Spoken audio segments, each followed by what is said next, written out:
traders. Mark Heworth here from Flipside Trading, and it is Sunday, August 2nd. August, can you believe it's August already? Where did the summer go?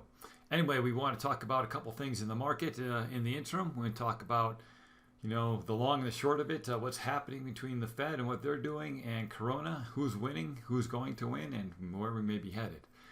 Also, want to take a look at some key dashboard reviews, see where we're at, see if we're holding some key technical indicators, as well as the performance of the new economy, especially since we just ended the month here, in July.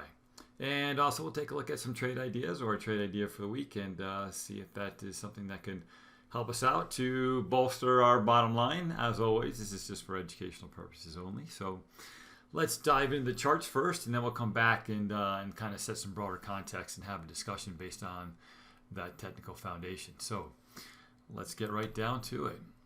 All right, so let's take a look at our indexes. Right now, we'll start with the SPX 500, the cash index, and you can see that we're still in our box. Right, we have not broken this 3278 level, which would then kind of push us up to, give us the opportunity to really, go ahead and close this gap and maybe, get to the 3328.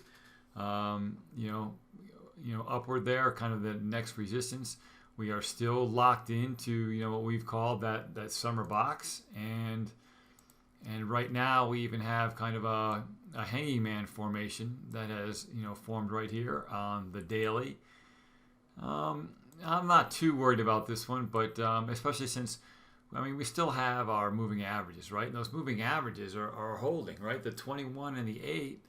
Especially the 21. So until we actually break the 21 and this trend line, you have to say you're neutral to bullish, but with overall caution is the way that I would look at it, and we'll talk more about that in a second. So looking at now let's go to the NDX.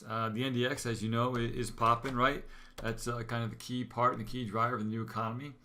Again, that 21 EMA in this channel are definitely key levels to watch.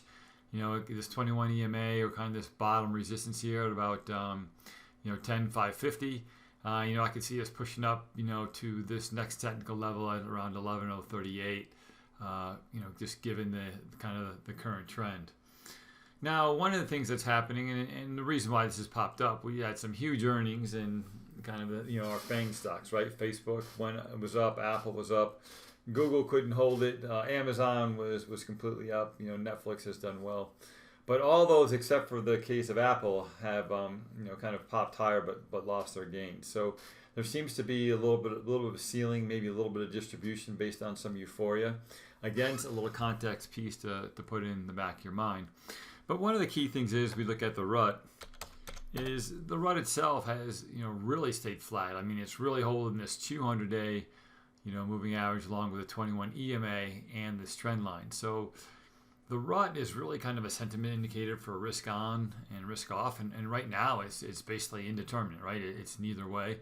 And you can see here that we would like to see this key resistance around 1550, at least to be tested, if not broken, to really bolster the rest of the markets. And one of the things that we're not seeing is kind of some of the key index pieces are not, say the key internals, if you will, are not supporting it. So, and that's like our financials, right? If you look at XLF, we are still, within, this value area, very much holding, underneath the 200 moving average.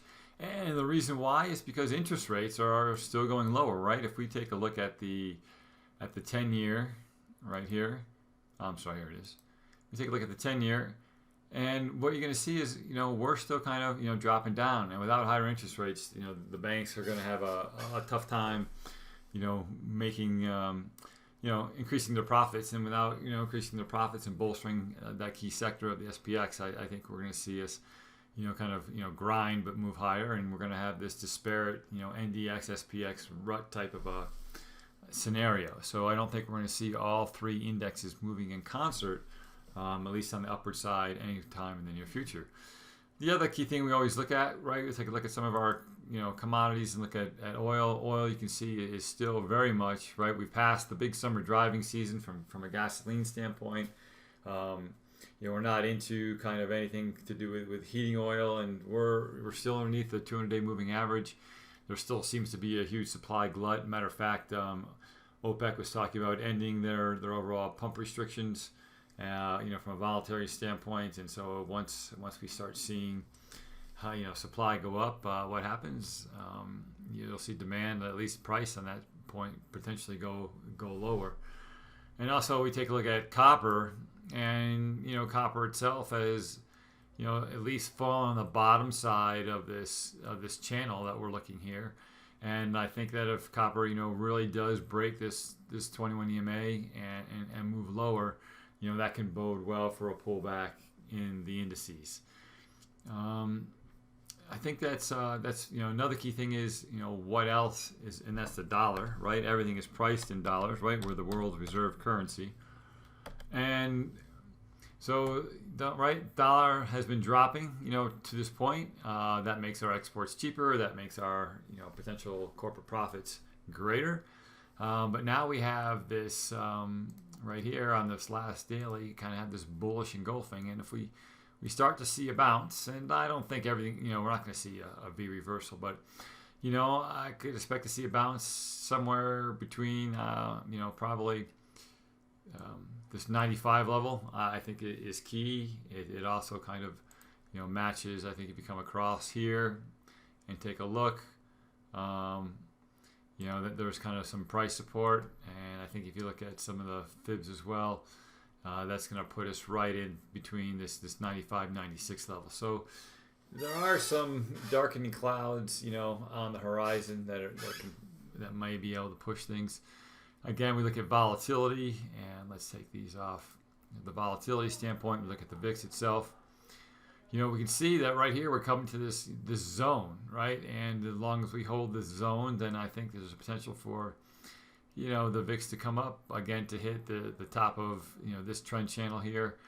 At this point in time, nothing more than, I'll say, the vicissitudes of a normal market, right? Market does not go straight up, does not go in a straight line, and I wouldn't be surprised to see something like that if if this holds. The same thing with even on the NASDAQ, right? We're down below the 200. We do have a little bit more room to jump down to the next support level.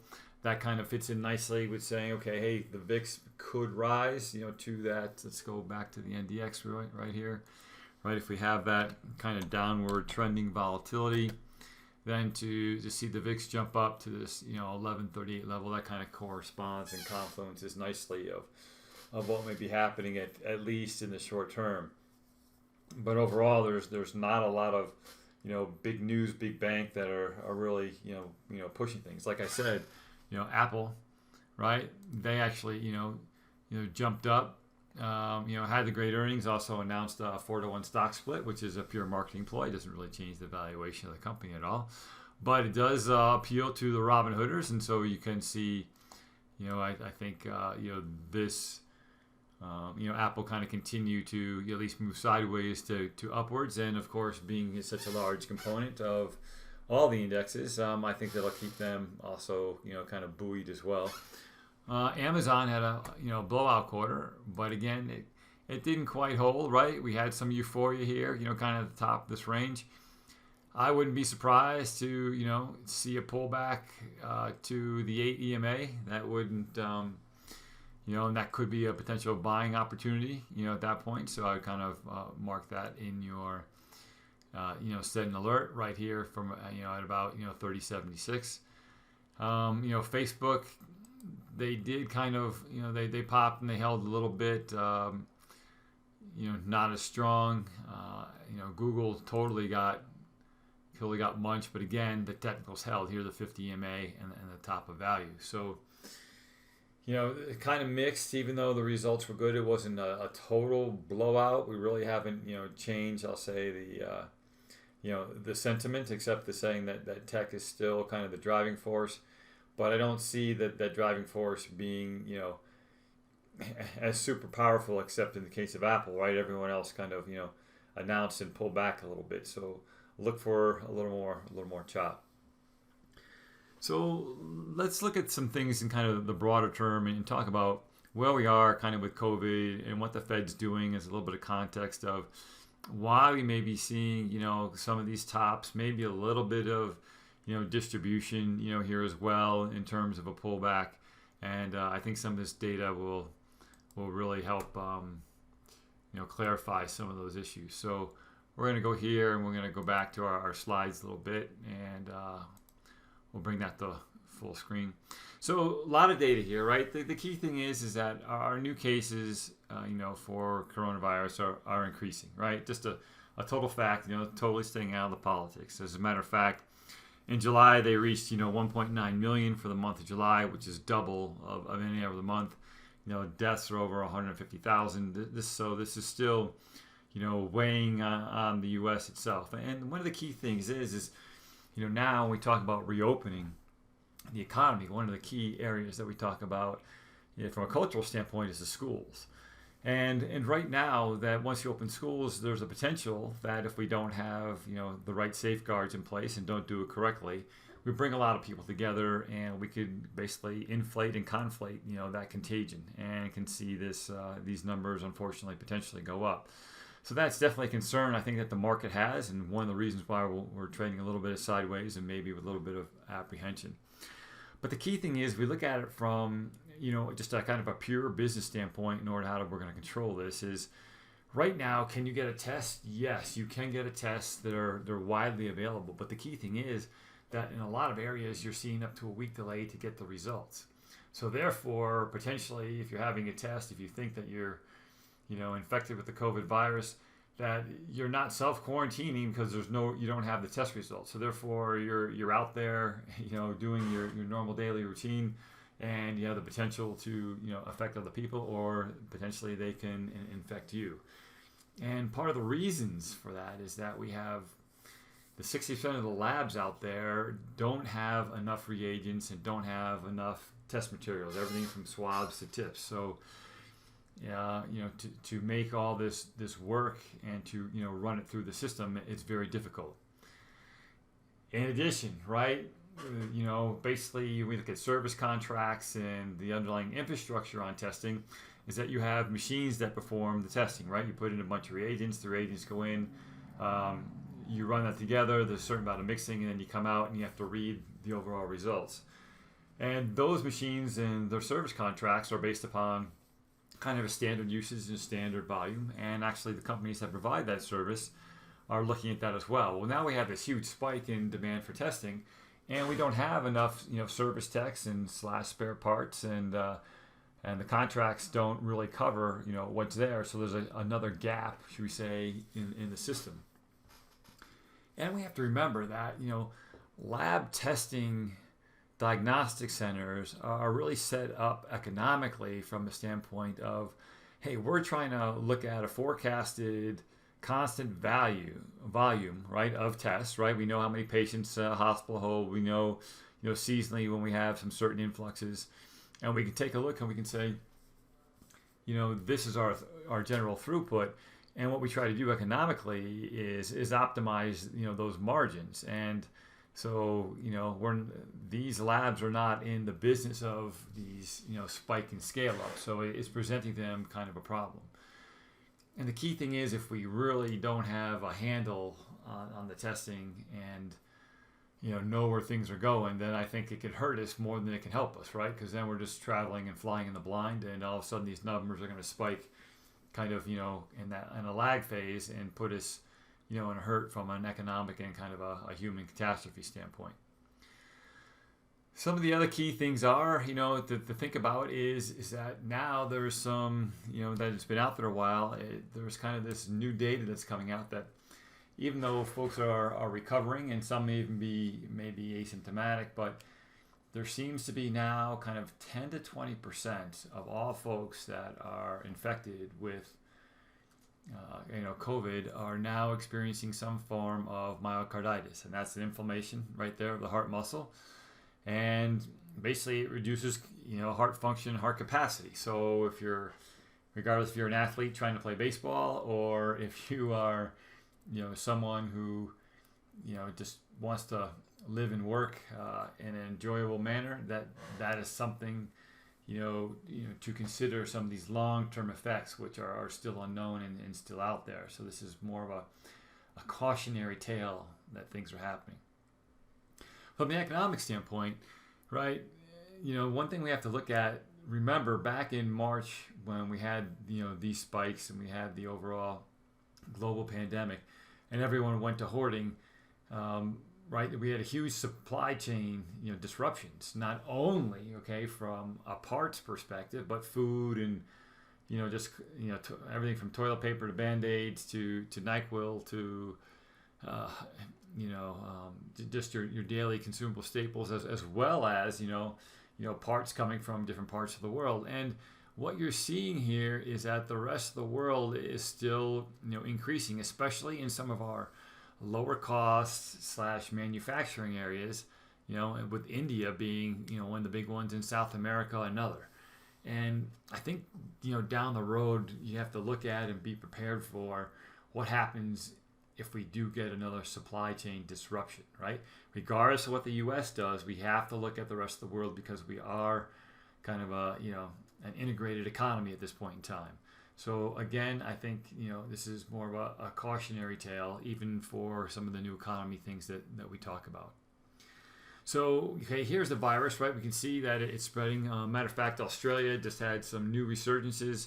They're under actually curfew, I think at 8 p.m. to 5 a.m., every single night now for the next 6 weeks. In addition to only one person can come out of their house at a time to do shopping. So those are, Australia's a pretty progressive democracy, and they've really gone down, to tighten things hard. And I have no idea what the effects are going to be on their economy, but obviously it can't be good.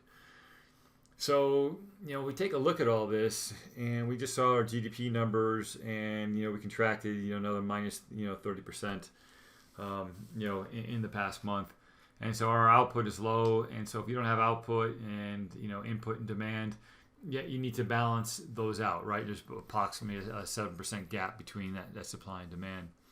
Well, the Fed definitely wants to close that gap, right? That's what they're there for. That's what they're supposed to do. And they want to put a floor under that, and they want to put a floor underneath this whole deflationary type of approach. And so in order to do that, it's kind of theoretically calculated by a number of different economists that we need a working interest rate of minus 14%. Now, the Fed has come out and said they will never go to, quote unquote, negative interest rates, right? We're not going to be Europe and actually say that, we're going to charge you 1%, right, to actually hold your money. That's not where we're going to go, but you can do it synthetically, and you can do it synthetically by printing money.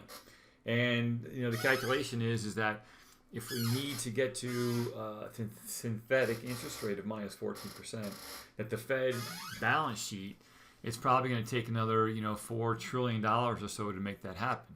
So a key area to watch to see whether or not we're kind of, let's just call it, battling the economic impacts of COVID, is that if we see the Fed spending hook up above, $7 trillion, then I think that we know that the Fed is in this, in this game for the long term, and that's definitely going to, I'll say, at least mitigate some of the consequences that we're seeing.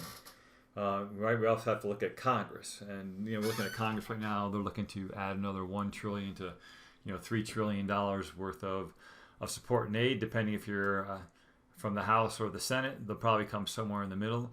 But one of the things they have talked about is definitely reducing the the $600 unemployment surge benefit, and you have to think about that for a second. So right now our economy has been semi-propped up by that, right? If you have 30 million people out of work and you have an extra $600 per week, well, that comes to $72 billion a month that's being injected into our economy, right? And our economy is basically consumer oriented, right, by about 70%, and it's kind of keeping things afloat. Well, if we reduce that even by half, right, to from 72 to what would that be, 36 billion, then that is going to have effect. Is it going to have an effect today or tomorrow? No, but I think it's something to look at, that we need to consider in how you manage your portfolios, that it's really time for hedges, and maybe it's time to start taking profits.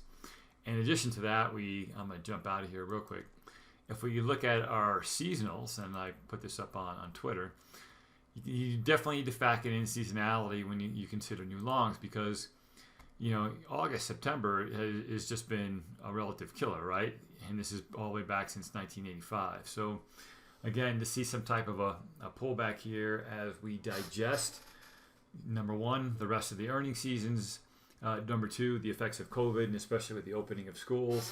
I think the market may take a more cautionary approach, and I would definitely jump on those puts a little bit earlier rather than later, because once you need them, then the price of those puts and the skew is going to go up, and it's going to be expensive for any type of insurance.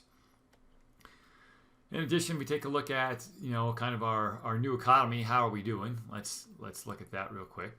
And we have right here, and we take a look year to date, and we always want to look at that against the benchmark on kind of our SPY. And SPY is here, and you can see that the majority of the sectors that we've been talking about have done very, very well compared to the SPY.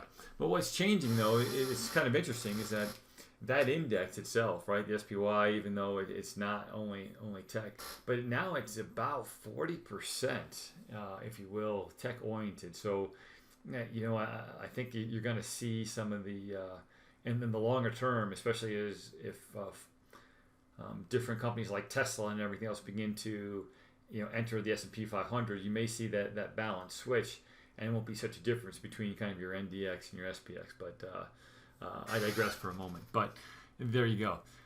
In addition, we take a look at kind of the near term, and we look at things on a weekly basis. Again, we're SPY is here right in the middle, but I think the key difference is that our percent changes, right?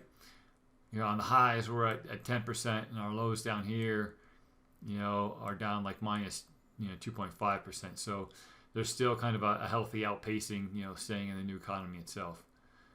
One of the key areas, biotech, has definitely dropped this week. Kind of a little bit of a surprise, given how everything is set upon, vaccines, and vaccines could be one turning point into, making, I'll say, changing the whole picture of this economy and the COVID repression, around. But that seems to be really much slanted, not in the whole sector itself, but I guess, the federal government is working with, key areas and key folks, and so those two or three are really kind of getting the attention, and the rest of biotech right now seems to be, at least, for the moment, a little bit sitting on the sidelines. The next thing we want to take a look at is we want to say, okay, what else is going on in kind of our dashboard, and let's take a look at that, and let's go back to our PowerPoint slides and see if we can't get that where we want it to be. Here we go, and let's put this up here, change our display settings again, and we'll go to, there we go. Okay, so again, my on-balance volume, and what we've done is taken a look at, this is last week's chart, and this is this week, so we kind of see the difference. Okay, we can see the SPX, of course, is basically kind of held and neutral. We showed you that earlier before, and now we can see kind of where we were. We're kind of sitting here with a little bit of a divergence and a little bit of divergence here, but kind of still upward and above this these key support levels on both the both the number of stocks above their 200 and the 50-day moving average. But you can see here that we actually have dropped a little bit, right? In this in this progressing week, and we see we got a little bit of a hook down. Is it anything to be totally alarmed about? The answer is no, right? We haven't gotten an overall sell signal. I wouldn't go out and short the market if it was me, but it is telling you that, hey, there may be something else going on. Remember, a top is a process, through a bunch of distribution. And be smart here as far as what your protection is going to be, and how and if and when you're going to initiate new longs. The same thing with the McClellan Summation Index. Before we had this nice hook up, off the average, and now you can see we've kind of flattened out, right? We haven't crossed again, so again, we don't have the technical signals, but it's something to just keeping your back in mind from a context, especially with the seasonality, especially what we talked about COVID. And also even in the NASDAQ, right? This is where the new economy is, kind of the heart and soul where it sits. And you can see, again, we kind of had some divergence. We kind of had it, pop down, and we're still there, right? Even though we had the huge pops this week in your FANG stocks, we still kind of, settled low down here in this, in this same area. And so even the NASDAQ is, even though kind of moving up, is not moving up with, we say, support from, all the soldiers, if you will, and all the components going forward. So again, more or less a contextual cautionary tale. And when you put all these together, it's just, to me, caution, right? Let's just not be overly zealous and overly greedy and putting into new longs. And then lastly, one of the key thing is, if we look at, divergence in the breadth of the New York Stock Exchange. Again, we're looking at them versus the SPX because, a lot more different issues. And you can see here that, hey, we're still moving up, but look what we have here. We have this divergence and also maybe a MACD cross.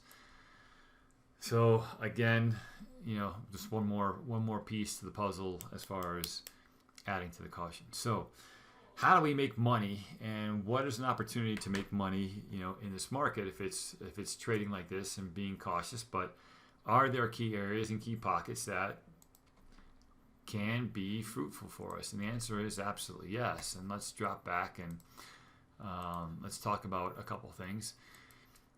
If we talk about one of the key areas we talked about is our semiconductors. And we talked about semiconductors as a critical piece of the new economy, right? We're moving from basically, CPUs to GPUs, and that's based upon mobility, number one. It's based upon AI, number two. And, those are kind of, let's just call those the transports, if you will, of kind of the Dow theory in association with NDX. And if we look at kind of, the top 10, holdings inside of kind of SMH, and we kind of look back over the history, and I'll show you some of these charts, you can see that after earnings that Taiwan Semiconductor has popped.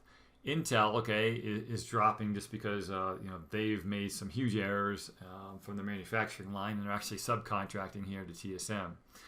Advanced Micro had earnings and they popped, and they're holding. Qualcomm had earnings, popped. Okay, Lam Research had earnings, popped.